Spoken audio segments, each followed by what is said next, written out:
계속해서 요한계시록 말씀 보겠습니다. 특별히 오늘이 이제 2월 14일 애쉬 웬즈데이죠. 애쉬 웬즈데이, 그러니까 제의 수요일, 오늘부터 이제 사순절이 시작됩니다. 늘 우리가 경건하게 살아야 되지만 사순절 기간 동안에는 특별히 더 집중해서 주님의 십자가 고난 더 묵상하며 경건한 삶이 되기를 바랍니다.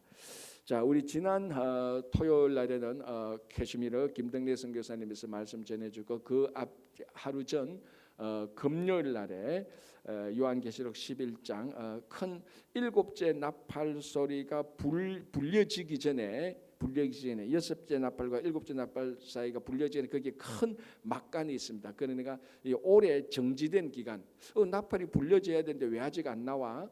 불려져야 되는데 그 기다리는 시간을 오래 끌고 있는 겁니다. 자, 그 가운데 이제 하늘에서 하늘에서 천사가 나팔을 불며 하늘에 큰 음성이 나는데 이 나팔은 일곱째 나팔하고 다른 겁니다. 이제 거기서 이 천사가 나팔 불며 찬양하는 이 메시지를 우리가 지난 금요일 날 하다가 중간에 멈추었습니다. 간단하게 보면요, 첫 번째 메시지가 뭔가 하면 15절이죠. 이 세상 나라가 곧 그리스도의 나라가 된다는 것이었습니다. 그러니까 심판은 믿지 않는 자들에게, 믿지 않는 자들에게는 징계지만은 믿는 자들에게는 하나님의 나라가 이루어지는 날입니다. 그죠? 그리고 16절에 24장로들이 자기 보좌에서 내려와 엎드려 하나님을 경배하는 그 내용을 우리가 살펴봤습니다. 그리고 17절에 이제 24장로들이 또 경배하여서 말하는 내용을 우리가 봤습니다. 그게 옛적에도 계시고 지금도 계시고 이후에도 계실 분, 우리가 계속해서 이야기하는 게 뭡니까? 나는 여호와라 했던 모세 앞에서 하나님의 이름을 밝혀줬던 바로 그 내용들이 요한계시록에는 몇 번이나 지금 반복되어서 나오는 겁니다. 자, 이제 그리고 그 하나님이 전능하시고 권능하신 분이다라고 말하고 18절에 이 하나님께서 이제 이 세상을 통치할 때 이방인들이 분노했다. 요거 하다가 마쳤습니다. 기억나실지 모르겠지만, 그러니까 하나님의 통치에 이방 사람들이 분노하는 겁니다. 왜? 자기들이 통치하고 자기들이 이 세상을 다스리고 자기들이 이 세상을 마음대로 하고 싶은데 하나님께서 통치하시니까 자기들이 분노할 수밖에 없는 거죠. 그러면서 우리가 이제 이런 말을 했습니다. 이게 이방인들 이야기만이 아니다. 우리도 우리 삶을 우리가 통치하려고 하고 우리가 내가 있는 커뮤니티나 이런 데서 우리가 마음대로 하고 싶은 그런 욕구가 있다는 겁니다. 내 뜻대로 안 되면 막 뒤집어 엎어버리고, 내 뜻대로 안 되면 나 나가, 이거 못하겠어 하고 던져버리고, 내 뜻대로 안 되면 나 이제 여기 더 있지 않겠어 하는 이런 하나님의 뜻하고 우리 뜻하고 일치하지 않을 때 우리도 하나님의 뜻을 깊이 생각하고 순종하기보다는 내 뜻하고 안 맞을 때 우리도 팽개친 적이 있고, 우리 개인의 삶도 내가 통치하려고 하는, 자, 세상 사람들은 자기 인생은 자기가 주인이라는 것을 굉장히 중요하게 생각합니다. 그게 또 자기 인생의 모토라고 생각하죠. 내 인생 내가 하는 거다. 그리고 우리 한해 말은 마이웨이라 그랬지 않습니까? 프랭크 시나트라가 부르는 그 유명한 팝송 마이웨이도 있지만은 그게 세상 사람들은 그렇게 살아갑니다. 굉장히 중요하게 살아가죠. 내 인생 내가 마이웨이 하는데 그게 주체성이 아닌가 이렇게 말하지만은 우리 예수 믿는 사람은 내 인생도 마이웨이가 아니고 지저스웨이죠. 우리는 내 인생이라 할지라도 내 길을 가는 게 아니고 예수님의 길을 따라가는 겁니다.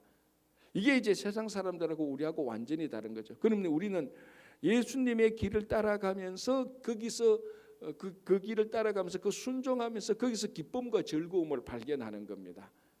그러니까 내 인생을 마이웨이 하는 게 아니고 내 인생을 예수님의 길로 따라갈 때 그게 참된 제자의 길이고 참된 하나님의 자녀의 길입니다. 이제 그렇게 그러니까 내 인생을 내가 마이웨이 하는데 예수님께서 너 마이웨이 하지 말고 예수님의 길을 따라오라 할 때 이제 우리는 불편함이 느끼고 갈등이 느끼는 겁니다. 바로 그게 하나님의 통치에 이방인들이 분노하는 거하고 똑같습니다. 우리가 나는 마이웨이 가는데 예수님께서 예수님의 길을 따라오라 할 때 나는 싫어요. 나는 내 길 갈 거예요. 라고 말을 하는 거랑 이렇게 이런 태도와 이런 현상이나 하나님의 통치에 이방인이 분노한 거 똑같습니다. 자, 그런 자들에게 18절에 다시 볼게요. 이방들이 분노하며 주의 진노가 내려 죽은 자를 심판하시며, 하나님의 통치를 싫어하시는 이방인들을 통치하신다 이렇게 말합니다. 자, 그 다음에 계속 보시겠습니다. 다시 18절 이방인이 분노하며 주의 진노가 내려 죽은 자를 심판하시며 종 선지자들과 성도들과 또 작은 자든지 큰 자든지 주의 이름을 경외하는 자들에게는 상 주시며 또 땅을 망하게 하는 자들을 멸망시킬 때로소이다. 자, 24장로들이 찬양했던 내용이 뭔가 하면은 하나님의 통치를 거부하는 이방인들은 심판하고 누구든지 여기 보면 누구든지 주의 이름을 경외한 자들에게는 상을 주신다 그랬습니다. 자, 그래서 뭐라면 종 선지자들이든지 성도들과 작은 자들인지 큰 자들인지, 그러니까 이 주의 이름을 경외하는 데는요 환경이나 배경이나 신분이나 인종이 필요가 없습니다. 누구든지입니다. 누구든지. 이게 이제 세상하고 다르지 않습니까? 세상 사람들은 뭐 무슨 일을 하려면 회사에 취직하려면 여러 가지 조건들이 있습니다. 뭐 이력서를 내고 뭐 졸업 증명서를 내고 이런 자격과 조건이 되어야 세상에서는 무슨 일을 할 수 있는 어떤 신분이나 지위가 주어지는 그런 항상 조건입니다. 세상은. 그런데 오늘 하나님을 경외하는 데는 인종이나 혈연이나 어떤 조건이 필요 없습니다. 큰 자든지 작든지 누구든지 하나님을 경외할 수 있는 겁니다. 자, 이게 얼마나 우리들에게 큰 은혜입니까? 가장 우주의 창조자 되신 하나님을 경외하는데 아무 조건이 없다. 누구든지 경배할 수 있다는 겁니다. 자, 그럼 누구든지 경외하는 그 자들에게는 경외하는 하나님을 경외하는 누구든지 그 자에게는 큰 상을 주신다라고 말합니다. 자, 이게 이제 믿음이 있으면은 여기 이제 기쁨이 있는 거고 여기 희망이 있는 거고 여기 기대를 거는 거죠. 아, 내가 태어나 보니 내 잘난 것도 없고 아무것도 없더라. 나는 아주 작은 자고 이 세상을 살아보니까 내같이 작은 자들은 어떻게 큰 상을 받을 수 있는 기회도 없고 늘 이렇게 우리말로 하면 좀 찌질하게 살다가 힘없이 살다가 마치는 것이 이 세상의 여러 가지 환경과 이 배경인데, 오늘 성경을 보니까 누구든지 하나님을 경외할 수 있다. 그 조건 없이 하나님을 경외하는데 그 하나님을 경외하는 자들에게는 하나님께서 큰 상을 주신다라는 겁니다. 믿는 자들 이걸 믿고 우리 하늘의 상을 바라보고 이 땅에서 살아가는 것입니다. 그렇죠? 자, 19절 이제 아주 특별한 내용이 나옵니다. 요한계시록 가운데서도 아주 특별한 내용이 나오는데 19절 제가 한번 읽어드릴게요. 이 하늘에 있는 하나님의 성전이 열리니, 자, 하나님의 성전이 열립니다. 환상을 보는 거죠. 계시를 보는 거죠. 자, 이건 아주 평범합니다. 요한계시록에서는 다시 이 하늘에 있는 하나님의 성전이 열리니 성전 안에 하나님의 언약궤가 보이며 또 번개와 음성들과 우레와 지진과 큰 우박이 있더라. 뭐가 특별합니까? 이 하늘에 성전이 열린데 보니까 하나님의 언약궤가 거기 있는 겁니다. 법궤라고도 말을 하죠. 자, 이게 지금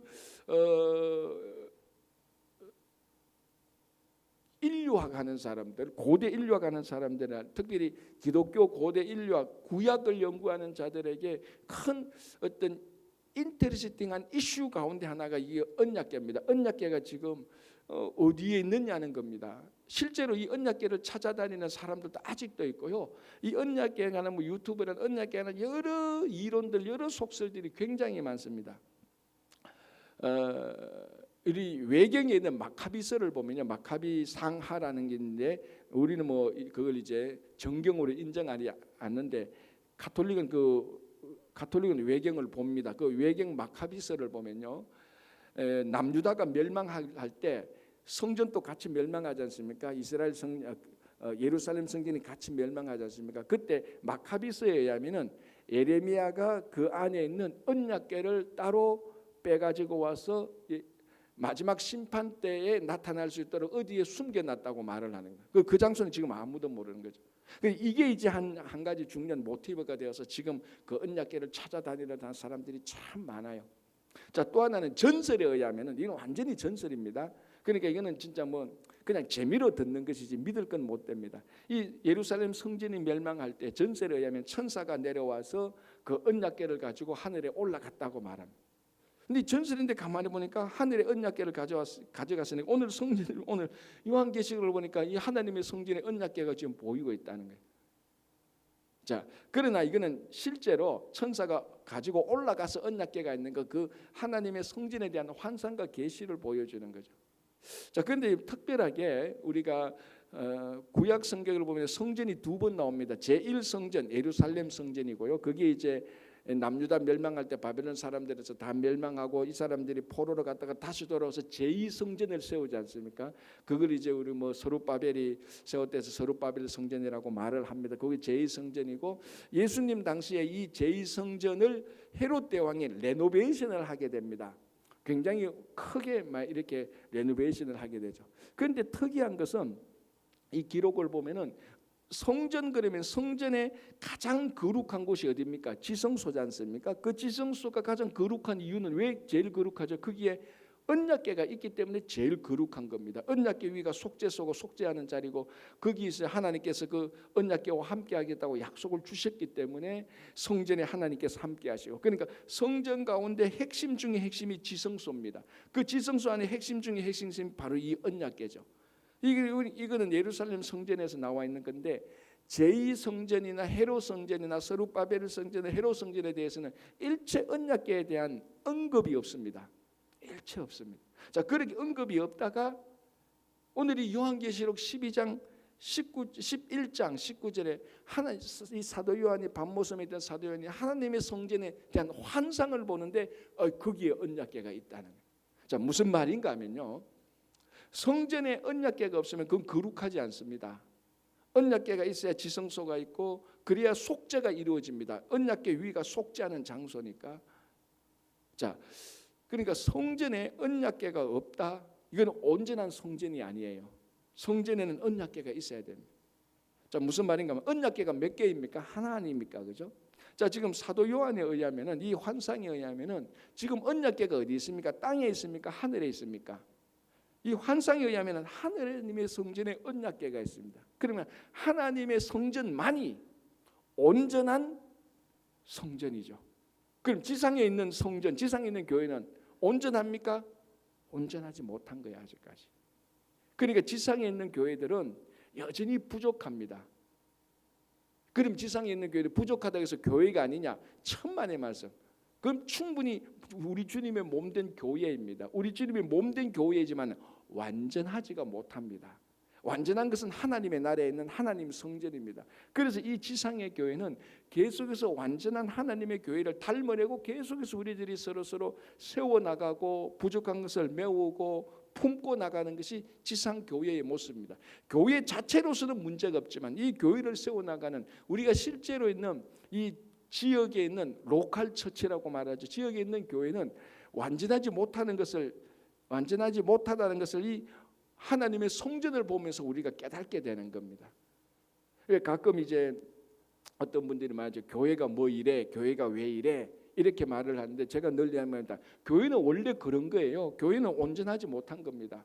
오늘 이 환상만 해도 교회는 온전한 교회가 아니고, 제가 늘 말씀드리지만 교회는 죄인들이 모였기 때문에 교회는 늘 문제가 있습니다. 사람들이 모이고 온전하지 못한 교회이기 때문에 문제가 있습니다. 그런데 이 문제가 있다고 해서 문제 있는 교회가 아닙니다. 여러분, 우리가 한 사람이 다 문제가 있지 않습니까? 문제 없습니까? 우리가 문제 있는 사람이라고 해서 우리가 사람이 아닙니까? 그거 아니지 않습니까? 문제는 진짜 중요한 것은 이 문제를 가지고 어떻게 온전해지려고, 하나님의 성전을 닮으려고 이 성도들이 서로 세워주고 서로 품고 가는, 그게 진짜 좋은 교회라는 겁니다. 그럼에도 불구하고 우리들은 여전히 연약한 교회고 부족한 교회니까 우리가 서로 이 부족한 교회니까 서로 세워서 나가야 되는 겁니다. 이게 키 포인트입니다.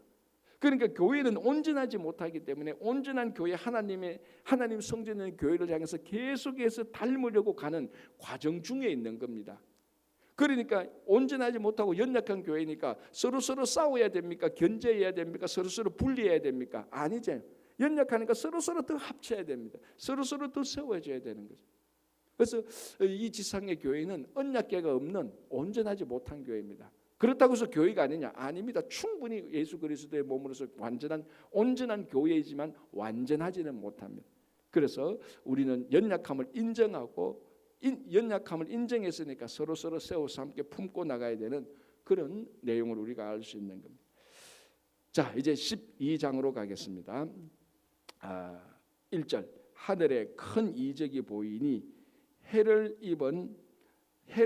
옷 입은 한 여자가 있는데 그 발 아래에는 달이 있고 그 머리에는 12별의 관을 썼더라. 자, 또 전형적인 이제 요한계시록의 이 분위기가 납니다. 한 여자가 있는데 해를 옷으로 입었습니다. 그러니까 환상이죠, 그죠? 해를 옷으로 입고, 자 보십시오. 발 아래에는 달이 있고 그 머리에는 12별의 관을 썼더라. 좀 상상되죠? 해를 옷 입고 발 아래는 달이 있고 12별로 관을 썼다. 한 여자가 있는데, 자 이제 이 여자가 누구냐라는 데 대한 또 해석도 있습니다. 가톨릭은 이제 마리아다라고 말하고 우리 개신교는 이게 바로 교회를 상징하는 거다라고 얘기하는데 둘 다 뭐 맞는 것 같습니다. 자 5절 보겠습니다. 여자가 아들을 낳으니 이는 장차 철장으로 만국을 다스릴지라. 자 그래서 여자가 아들을 낳는다, 철장으로 만국을 다스리는, 여기 그리스도의 탄생을 말합니다. 그렇게 본다면은 이 여자는 마리아가 맞는 것 같습니다. 그러나 여기서 우리가 구약 성경 요한계시록은 특별한 어떤 한 사람을 지칭하기보다는 굉장히 상징적인 의미가 많은 거죠. 우리 교회는 굉장히 교회는 예수 그리스도의 신부이기도 하고 성도들의 어머니이기도 하는 이런 어머니와 여성의 이미지도 굉장히 많다 보면은 그리고 성경에서는 이 마리아가 한 번도 전사적인 그런 모습으로 나타나지 않습니다. 어머니로서 나타나죠, 그렇죠? 그래서 여기서 이 한 여인은 한 여인은 마리아도 볼 수도 있고 교회로도 볼 수 있는 그런 의미가 있다. 두 가지 의미가 같이 이렇게 겹치는 그런 내용이 나타나는 겁니다. 자 중요한 것은 이 비밀을 이 코드를 푸느냐 그게 아니고 이 안에 담겨져 있는 하나님의 메시지가 중요한데, 자 계속 한번 보겠습니다. 2절 이 여자가 아이를 베어 해산하게 되며 아파서 애를 쓰며 부르짖더라. 자 이제 해산의 진통을 겪는 거죠. 3절 하늘에 또 다른 이적이 보이는, 하늘에 두 이적인데 하나는 한 여인이 나타나고 해산하려는 한 여인이 나타나고 또는 이제 붉은 용이 나타납니다.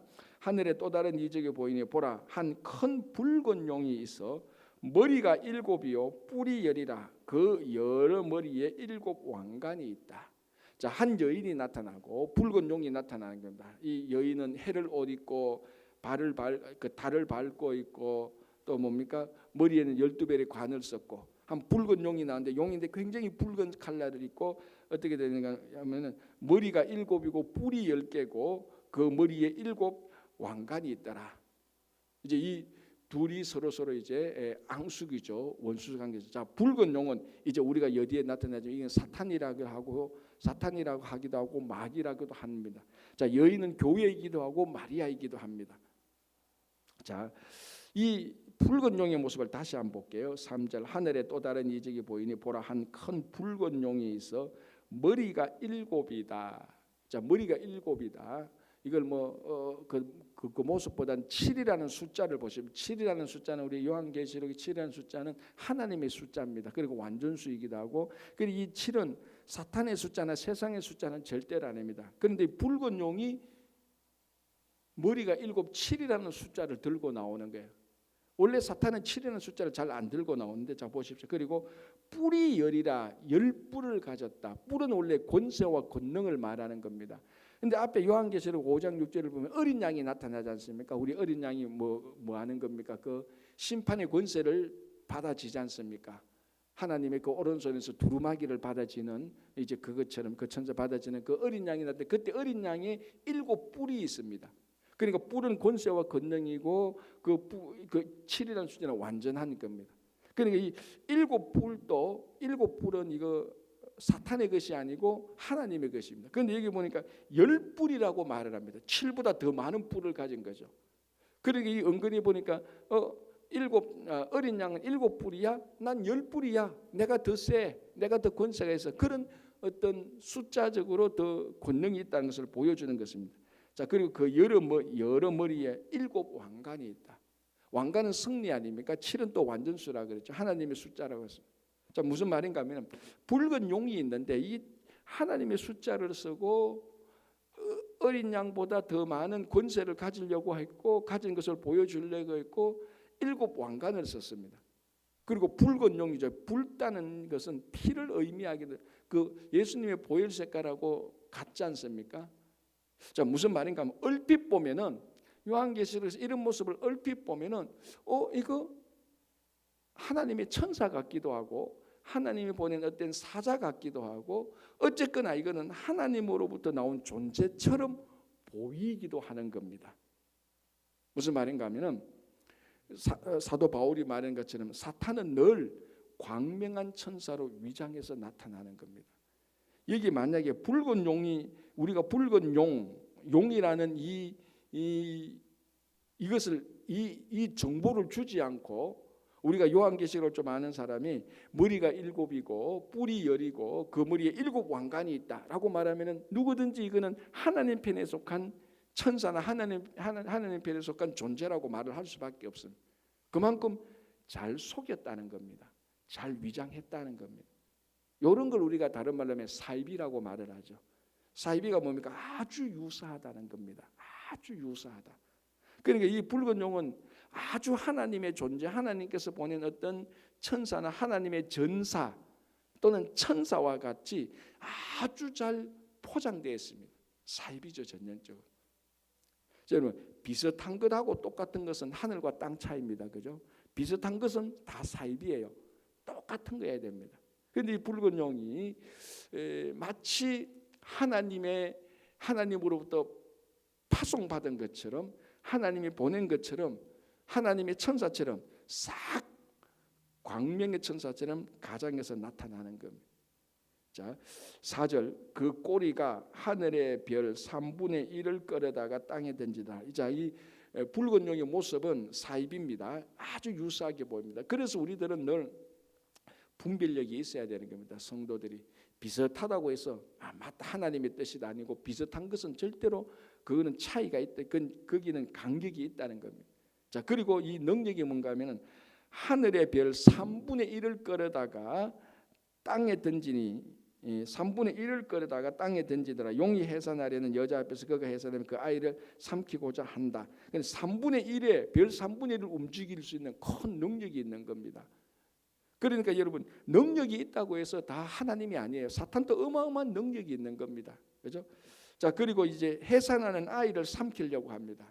왜? 이 아이가 이제 5절에 나타나면은 철장으로 만국을 다스릴 메시아니까, 메시아 탄생이니까 아예 날 때부터 메시아를 죽이려고 하는 그런 어떤 지금 환상 가운데서 사탄과 예수님과의 싸움. 그래서 이 사탄은 예수님이 어릴 때부터 메시아가 어릴 때 태어날 때부터 아예 싹을 잘려버리고 하는 그런 모습이 나타나는 겁니다. 그죠?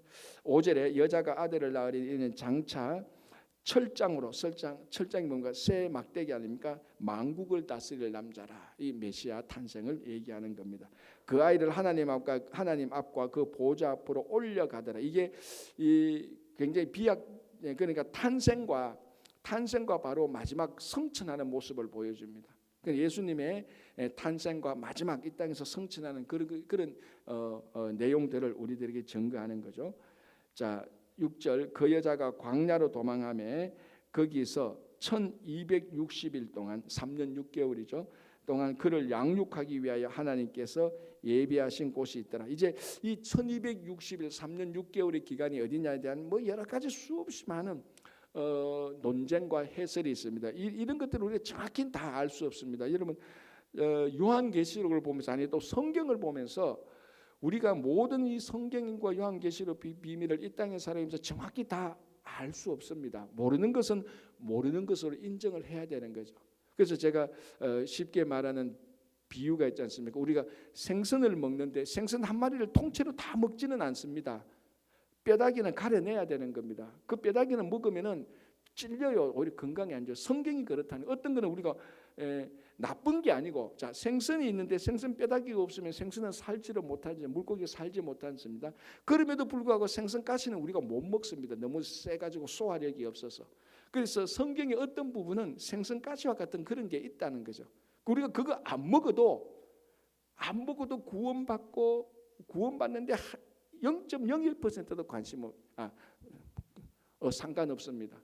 그리고 그거 안 먹어도 성도로서 온전히 살아가는데 부족함이 전혀 없습니다.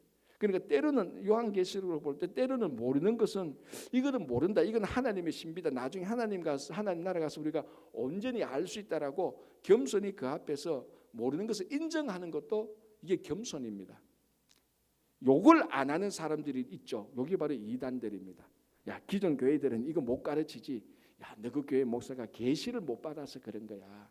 성령이 충만하지 못해서 그런 거야. 이리 와봐. 이 3년 6개월은 말이야. 바로 어떤 사람이 나타나는 그 기간이고 그 사람이 고난 받다가 이제 다시 하늘로 올라가는 그 기간이야.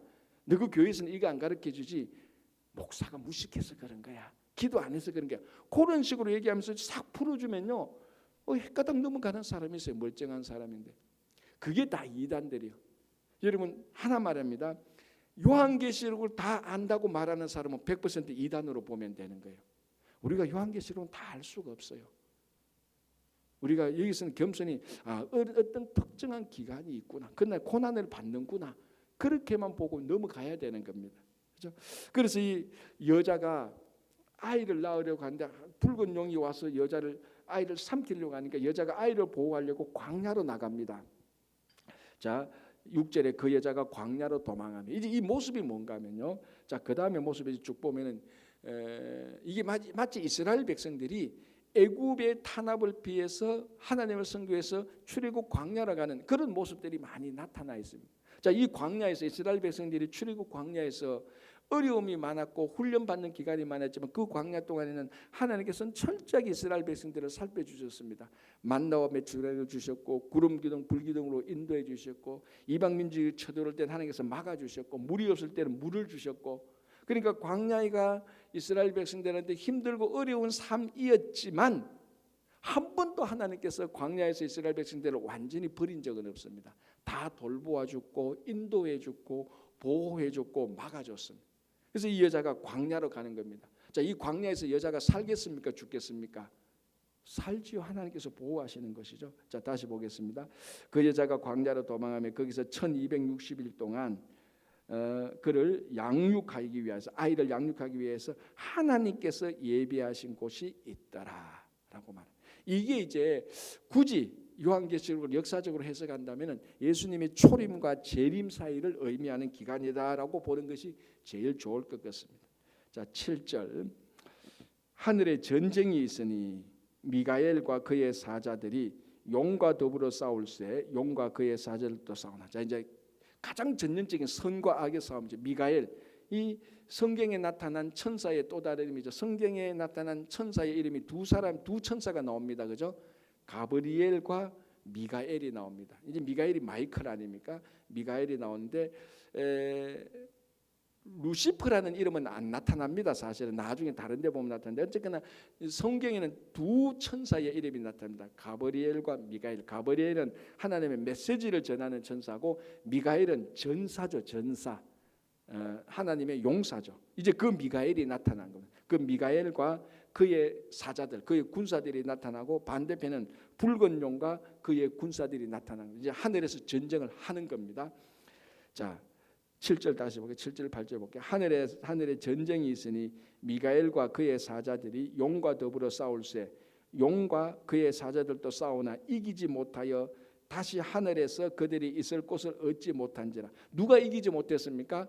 용이 미가엘을 이기지 못했습니다. 그래서 용과 그 군사들이 하늘에서 전쟁을 싸워서 하늘의 처소를 얻으려고 했는데 하늘의 처소를 얻지 못했습니다. 그래서 땅으로 내려온 겁니다. 그래서 이 얘기를 보면은 이제 이 땅이 심판을 받는다라고 말을 하는데 이것이 그래서 13장을 보면은 땅과 바다에서 큰 두 짐승이 나타나는 겁니다. 하늘에는 이제 짐승의 처소가 아닙니다. 하늘에는 이제 용의 처소가 아닙니다. 거기는 완전히 점령, 거기는 하나님의 천사 보낸 미가엘이 완전히 다 점령을 했습니다. 그래서 하늘은 더 이상 사탄이 머무는 곳이 못 되고 땅에 내려왔습니다. 그래서 이 땅을 이제 막 이제 혼란스럽게 하고 이제 그 다음에 보면 온 천하를 막 유혹하고 그래서 땅과 바다에서 육지와 바다에서 큰 짐승이 나타나는 그런 일들을 보는 겁니다. 하늘에서 쫓겨났으니까. 자, 9절 보겠습니다. 큰 용이 내 쫓기니, 자, 이 큰 용의 비밀이 나타납니다. 큰 용이 내 쫓기니 옛뱀. 자, 이 옛뱀은 뭘 상징할까요? 뭘 보고 옛뱀이라고 말합니까, 여러분?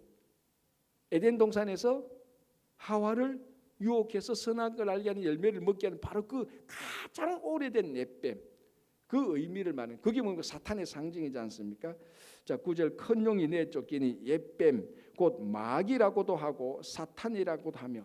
자, 이 마귀는 헬라식 표현이고요, 사탄은 히브리식 표현이에요. 이 둘이 다른 존재가 아닙니다. 같은 존재예요. 마귀라고도 하고 사탄이라고 하며 온 천하를 꿰는 자라. 이게 중요한 겁니다. 하늘에서 미가엘과 싸워서 패배해서 땅에 내려와서 이 땅을 자기 장소로 삼으려고 온 천하를 다 유혹하고 미혹하고 솔솔솔 깨어내는 겁니다. 아주 세상이 나쁜 말로 하면 꼬시는 거죠. 야, 세상이 좋아. 야, 얼마나 쾌락해. 굳이 뭐 십자가를 지고 그렇게 살아갈 필요가 있어. 네 인생 네가 멋지게 살면 되는 거지. 자, 여러분, 요즘 이 세상에 온갖 종류, 얼마나 우리들의 성도를 깨어납니까? 그럴듯한 이론들, 첨단 과학 문명들, 이런 것들을 통해서 이 사탄이 우리를 계속해서 신앙으로부터 깨어내어서 세상으로 나오게 하는 겁니다. 그래서 온 천하를 꿰는 자라, 천하를 유혹하게 하는 자라. 우리 삶도 똑같습니다. 사탄이 늘 하는 것은 어떤 한 특정 사람들, 특정 세력을 통해서 교회를 혼란스럽게 만들거나 이 지역을 혼란스럽게 만들거나 그런 배후에는 늘 사탄이 들어가 있는 겁니다. 꿰어내어서 하나님의 나라가 이루어지지 못하도록 하는 게, 그게 그 존재가 사탄이죠. 다시 9절 볼게요. 큰 용이 내쫓기니 옛뱀 곧 마귀라고도 하고 사탄이라고도 하며 온 천하를 꿰는 자라. 그가 땅으로 내쫓기니 그의 사자들도 그와 함께 내쫓기니라. 자, 이 사탄에 대해서 하늘에서 큰 음성이 났는데 그 음성에서 이 사탄이 또 어떤 존재인가 나타나는 겁니다. 10절 볼게요. 내가 또 들으니 하늘에 큰 음성이 있어 이르되 이제 우리 하나님의 구원과 능력과 나라와 또 그의 그리스도의 권세가 나타났으니 곧 우리 형제들을 참소하던 자, 곧 우리 하나님 앞에서 밤낮 참소하던 자가 쫓겨났고. 이게 뭡니까? 큰 뱀. 큰 뱀, 바로 붉은 용이죠. 그 특징이 뭡니까? 형제들을 밤낮 참소하는 겁니다. 밤낮 정죄하는 거죠. 그러니까 여러분, 어떻게 보면요, 우리가 누구를 험담하고 누구를 공격하고 없는 사실, 아니면 자기가 듣지 못했던 부정한 사실을 가지고 악한 소문을 내고 하는 이 모든 영역들은 하나님의 영역이 아닙니다. 이건 전부 다 큰 뱀, 옛뱀 또는 마귀, 사탄의 영역이에요. 이런 것들이 막 번져서 공동체를 어렵게 하는 겁니다. 국가적으로 보면 거짓 뉴스들 이런 거 있지 않습니까? 그러니까 여러분, 요즘 한번 보십시오. 요즘이 얼마나 참소하기 좋은 때입니까? 유튜브며 뭐 방송 시스템이 어마어마하게 발달했습니다. 여러분, 2000년 전 이때는 소식을 전하는 시스템은 뭐밖에 없습니까? 어떻게 보면 두 가지밖에 없어요. 글로 쓰는 거하고 말하는 것밖에 없었습니다.